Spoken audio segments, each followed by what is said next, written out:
Baiklah, di sini saya akan menjelaskan tentang sistem panca indera. Yang pertama ada sistem penglihatan yaitu mata.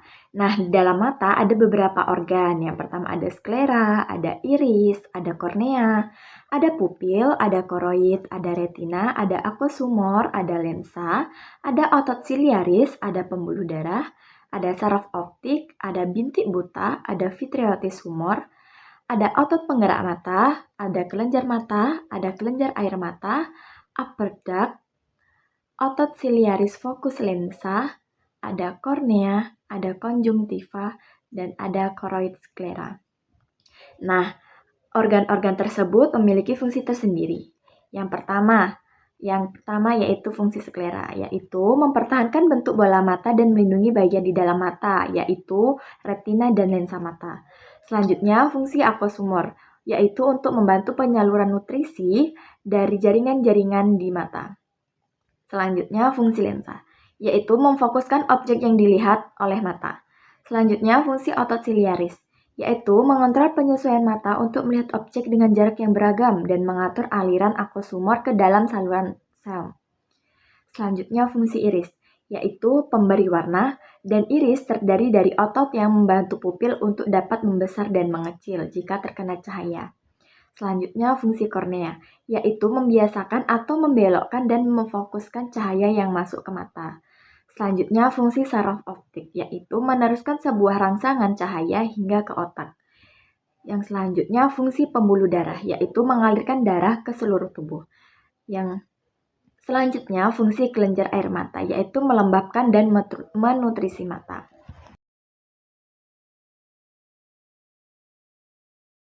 Nah, selanjutnya ada fungsi vitreotis humor, yaitu mempertahankan bentuk mata dan menahan retina agar tetap pada tempatnya. Selanjutnya ada fungsi bintik buta, yaitu sebagai tempat saraf optik dan pembuluh darah meninggalkan bola mata. Selanjutnya ada fungsi pupil, memungkinkan cahaya masuk ke mata sehingga dapat difokuskan pada retina untuk memulai proses penglihatan. Selanjutnya ada fungsi konjungtiva, yaitu melindungi mata dengan memproduksi lendir dan air mata. Selanjutnya ada fungsi otot siliaris fokus lensa, yaitu mengatur bentuk lensa, membuatnya lebih cembung untuk memfokus objek-objek yang dekat pada retina. Selanjutnya ada fungsi nasolas rimal, yaitu menyekresikan lapisan air mata. Selanjutnya ada fungsi retina, yaitu menangkap cahaya yang selanjutnya dioleh sehingga Anda bisa melihat objek dengan jelas.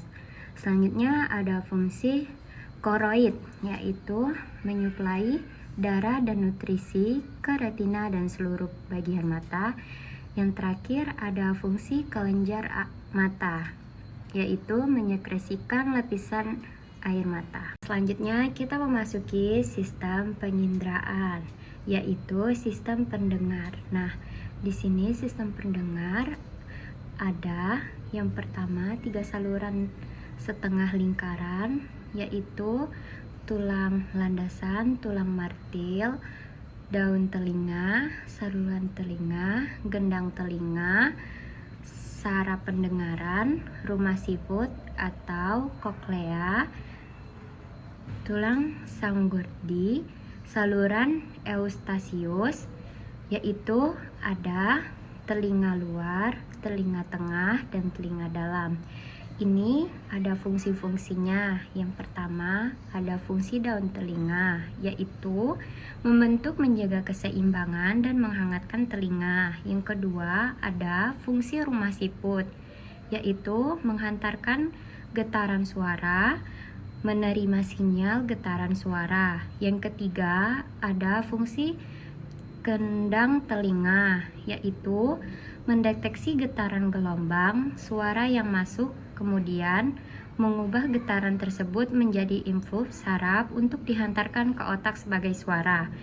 Yang keempat ada fungsi saluran eustasius, yaitu mengembangkan tekanan di telinga bagian tengah dengan tekanan lingkungan di luar tubuh.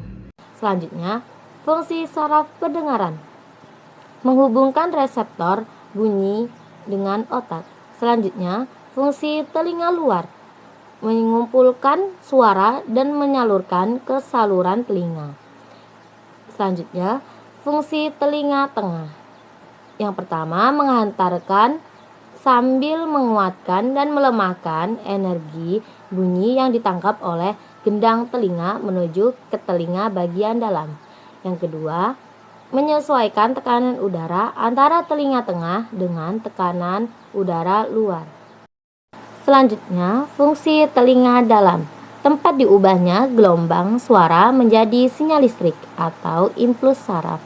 Selanjutnya, fungsi saluran telinga menangkap dan mencegah debu maupun hewan berukuran kecil yang masuk ke telinga. Selanjutnya, fungsi tulang martil menghantarkan getaran suara dari gendang telinga ke tulang landasan. Selanjutnya, fungsi 3 saluran setengah lingkaran mengetahui posisi tubuh atau alat keseimbangan. Selanjutnya, fungsi tulang sanggurdi menerima getaran atau suara dari tulang dasar dan diantarkan ke membran di telinga dalam melalui tingkat oval. Selanjutnya, fungsi tulang landasan meneruskan getaran yang masuk dari gendang telinga ke rumah siput. Nah, selanjutnya kita lanjut bahas tentang sistem penciuman. Sistem penciuman ini terdiri dari cribriform plate of Edmund bone, ada frontal sinus, ada superior turbinate, ada middle turbinate, ada inferior turbinate, ada vestibule, ada antenor naris, ada hair plate, ada soft plate, ada uvula, ada opening of auditory, ada pharyngeal tonsil, ada chona, ada sella tursissa, ada sphenoid sinus. Nah, sistem penginderaan ini memiliki fungsi, yaitu fungsi pertama yaitu fungsi cribriform plate of ethmoid bone, yaitu berfungsi sebagai jalur tempat saraf olfactory yang membantu untuk mencium aroma dan menikmati cita rasa dari hidangan yang dikonsumsi. Selanjutnya ada fungsi frontal sinus, yaitu berfungsi menghasilkan lendir yang dialirkan ke hidung. Selanjutnya ada fungsi antenor naris yang berfungsi sebagai menghasilkan lendir atau ingus. Selanjutnya ada fungsi turbinate atau rongga hidung, yaitu berfungsi melanjutkan udara yang masuk kemudian mengarah ke tenggorokan. Selanjutnya ada fungsi soft plate, yaitu memisahkan nasofaring atau rongga belakang hidung dan belakang langit-langit mulut dengan orofaring, yaitu bagian saluran pencernaan dan saluran pernafasan. Selanjutnya ada fungsi uvula. Uvula berfungsi sebagai mencegah makanan dan minuman yang Anda konsumsi agar tidak naik ke rongga hidung. Selanjutnya kita masuk kepada fungsi chona. Chona berfungsi sebagai menyaring udara yang masuk. Selanjutnya ada fungsi sella tursissa, yaitu berfungsi sebagai memegang kelenjar hipofisis. Selanjutnya ada fungsi sphenoid sinus yang berfungsi sebagai menghasilkan lendir atau mukus yang berfungsi untuk menyaring dan membersihkan bakteri atau partikel lain dalam udara yang dihirup.